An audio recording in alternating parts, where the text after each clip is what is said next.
Coucou tout le monde.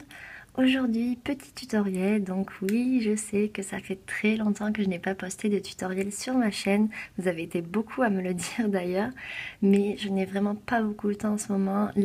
Mais je n'ai pas vraiment le temps en ce moment. Je suis désolée. Mais voilà, je vous en fais un parce qu'une abonnée m'a demandé le tutoriel de ce petit cœur que j'ai présenté pour le concours de pêcher gourmand et qui m'a demandé de le poster avant la fête des mères. Donc c'est vrai que j'ai trouvé que c'était une bonne idée. J'ai une liste assez longue de tutoriels à faire, mais je fais celui-là en premier car justement je trouve que c'était une bonne idée de le faire pour la fête des mères. Donc je ne vais pas faire exactement le même que celui-ci. Comme ça vous fera deux idées de décoration, on va dire. Mais le principe du cœur en puzzle reste le même. Donc je vais vous montrer le matériel qu'il vous faudra pour faire la base de ce cœur en puzzle, puisqu'après le matériel pour la décoration varie un petit peu, tout dépend en fait de ce que vous voulez faire. Mais moi en général j'utilise vraiment des outils assez basiques que je pense tout le monde a dans son atelier. Donc pour la base du cœur en puzzle, il vous faudra bien évidemment un rouleau pour étaler votre pâte, un emporte-pièce cœur ou bien sûr de la forme de votre choix, si vous voulez le faire en rond, en carré, je ne sais pas, voilà, un emporte-pièce. Ensuite, il vous faudra quelque chose en fait pour prédessiner la forme du puzzle avant de le couper avec le scalpel, pardon. Donc soit un dotting tool assez fin, soit un pic, un cure-dent, n'importe en fait, c'est juste pour prédessiner, pour ne pas le faire en fait d'un seul coup au scalpel. Et ensuite, bien évidemment, donc un scalpel pour dessiner le puzzle sur le cœur. Et en dernier, bien évidemment, la couleur de pâte de votre choix. Donc c'est parti, je vous laisse regarder. Donc après avoir étalé la couleur de votre choix en couches quand même assez fines, mais pas trop, nous allons mettre l'emporte-pièce. Donc vous avez un cœur basique avec vos doigts, vous allez bien délimiter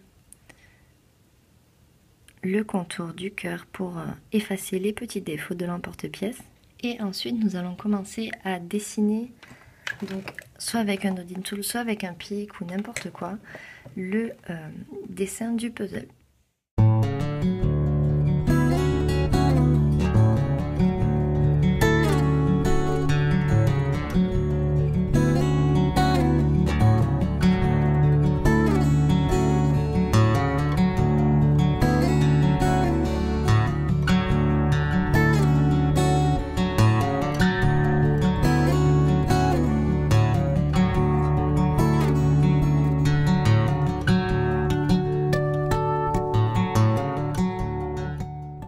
Voilà à peu près ce que ça doit vous donner.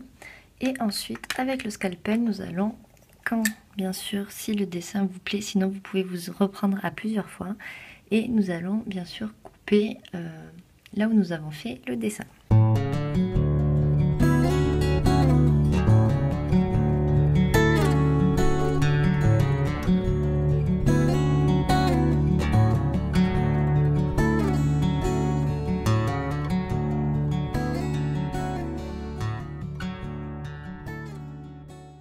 Une fois la découpe faite, donc même si vous voyez, je n'ai pas bien fait sur mon dessin, mais juste à côté, mais ça ce n'est pas grave, car il va nécessiter une première cuisson et après donc vous allez recouvrir. Donc même si la première couche est tachée ou qui n'est pas belle ou qui reste un petit peu de défaut, ce n'est pas grave du tout. Après on va remettre une couche pour après la deuxième cuisson en fait. Donc là par contre il va falloir un petit peu travailler les bords des puzzles pour qu'après le puzzle s'embrique bien, parce que là bien sûr ça va un petit peu forcer. Donc il va suffire de travailler un petit peu tous les rebords. Donc là c'est une étape assez délicate, il faut faire attention de ne pas trop déformer. Donc je vous laisse en fait regarder parce que je ne sais pas bien comment vous expliquer, mais quand on voit c'est plus facile à comprendre.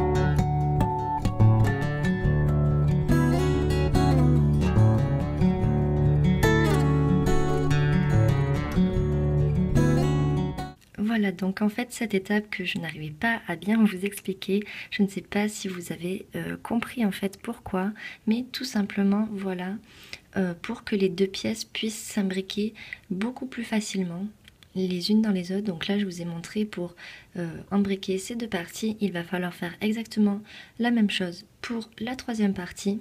Donc c'est une étape assez minutieuse mais indispensable pour après cuisson pouvoir les imbriquer sans problème.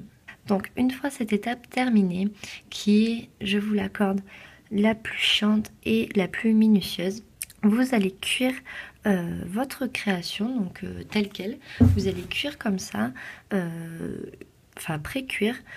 Moi, personnellement, je vais mettre une dizaine de minutes à 110 degrés et ensuite, il vous restera juste à faire la décoration. Donc après, si vous voulez les faire en pendentif ou comme vous voulez, vous mettez un clou à œil, vous le percez, vous faites ce que vous voulez. Mais moi, vu que ça va être monté en aimant, j'ai besoin de rien faire vu que j'aurai juste les mains à coller derrière chaque pièce. Donc, c'est parti pour la cuisson. Donc voilà après cuisson le résultat. Donc comme vous le voyez, les pièces s'imbriquent bien. Ensuite, nous allons prendre pièce par pièce et nous allons les recouvrir d'une fine couche. Donc vous voyez, je l'ai étalé assez fin de blanc ou de la couleur de votre choix.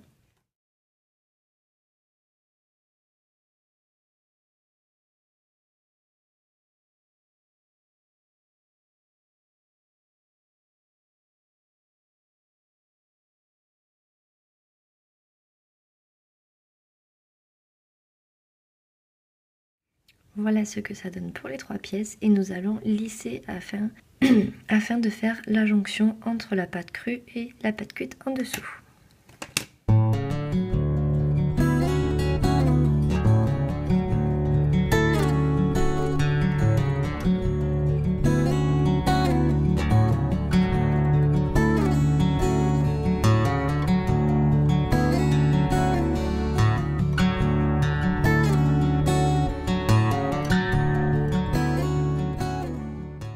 Une fois les trois pièces bien lissées, essayez quand même au cas où de voir si le cœur se rassemble bien. Donc là c'est le cas.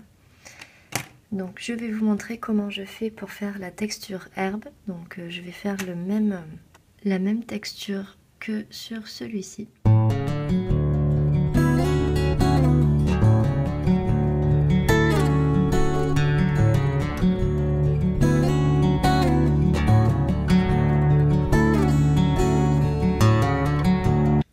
Vous voyez un petit peu le principe et l'effet que ça peut rendre. Donc je vais faire ça sur les trois pièces et je vous retrouve après. Donc voilà ce que ça donne et ensuite il vous reste juste à décorer, donc selon vos envies, selon vos goûts, selon votre imagination. Je vais vous montrer en accéléré comment moi je l'ai fait, donc je vous laisse tout de suite regarder.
voilà ce que ça donne votre décoration une fois terminée. Là, donc il ne vous reste plus qu'à cuire et ensuite sur la bannière inscrire à la peinture ce que vous voulez, pardon. Donc voilà le résultat de la création une fois cuite et une fois l'inscription faite. Je vous ai mis à côté le premier modèle. J'ai juste la clé qui s'est enlevée, donc il va falloir que je la recolle. Mais voilà un petit peu ce que ça peut donner. Voilà quelques idées pour des créations assez sympas, je trouve. Donc j'espère que ce petit tuto vous aura plu. N'hésitez pas à commenter, à liker et à partager. Et à vous abonner bien sûr. Donc voilà, je vous dis à la prochaine. Ciao ciao!